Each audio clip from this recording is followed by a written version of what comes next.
Hello friend, Radhe Radhe. Welcome to my new blog. Friend, आज scooty ख़राब हो गई तो पैदल जाना पड़ रहा है क्योंकि वहाँ पे आधे रास्ते में स्कूटी छोड़ के आई हूँ। मैं स्कूटी तो लेके आई थी, ये देखो चाबी भी है, ये देखो चाबी भी है, बट स्कूटी ख़राब हो गई तो आधे रास्ते में छोड़ के आई।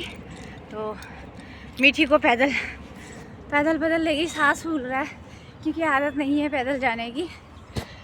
आधे रास्ते में स्कूटी ख़राब हो गई तो मीठी को उतार के फिर पैदल छोड़ने आई। अभी पैदल घर जा रही हूँ। स्कूटी आधे रास्ते में खड़ा कर रखी है क्योंकि वो चल ही नहीं रही है, बिल्कुल भी नहीं चल रही, ना किक से चल रही है ना सेल्फी से चल रही। परेशान हो गई मैं, स्कूटी से भी परेशान हो गई। अब चेंज करनी पड़ेगी स्कूटी भी, तब जाके देखती हूँ। आज पता नहीं ड्यूटी कैसे जाऊँगी, मुझे यही समझ नहीं आ रहा अब क्या करूँ। स्कूटी ही ख़राब हो गई मेरी, बहुत परेशान हूँ। अभी पैदल चल रही हूँ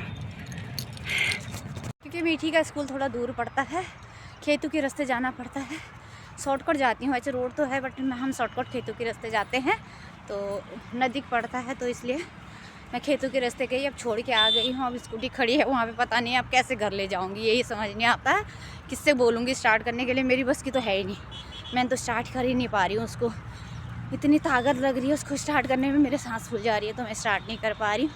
अब देखती हूँ उसको मैं कैसे घर लेके जाऊँ। तो फाइनली फ्रेंड, मैं घर पहुंच गई हूँ। मैंने बहुत रिक्वेस्ट की किसी से भी मेरी स्कूटी स्टार्ट कर दो, तो एक बंदे ने मेरी स्कूटी स्टार्ट करके मैं घर आ चुकी हूँ। तो अब पता नहीं मैं ड्यूटी कैसे जाऊँगी, मुझे इतनी टेंशन हो रही है। मैंने आज आफ्टरनून शिफ्ट भी लगा दी। अब रात को 10 बजे पता नहीं स्कूटी कैसे जाऊँगी मैं, मुझे ये समझ नहीं आ रहा है क्योंकि वहाँ से रिक्शे हमारे उधर कम चलते हैं तो 10 बजे के बाद बंद हो जाते हैं। मुझे समझ नहीं आ रहा कि मैं कैसे घर आऊँगी। आई थिंक पता नहीं मेरा कान्हा क्या करेगा, मुझे कैसे घर पहुँचाएगा, ये मुझे नहीं पता है। बट कोई बात नहीं, ये भी दुख दिया है ना, ये भी झेल लूँगी। सब मतलब मुझे अब दुखों से डर नहीं लगता है, संघर्ष से मुझे बिल्कुल डर नहीं लगता। मैं संघर्ष ही करूँगी अपनी लाइफ में। मेरी लाइफ में इतनी संघर्ष है, इतनी संघर्ष है कि मुझे हर पल हर 2-2 मिनट में ऊपर वाला बोलता है कि ये चीज़ें तुझे, मतलब एक होता है ना कि टारगेट देता है ऊपर वाला मेरे को कि ये चीज़ें तुम्हें क्लियर करनी है।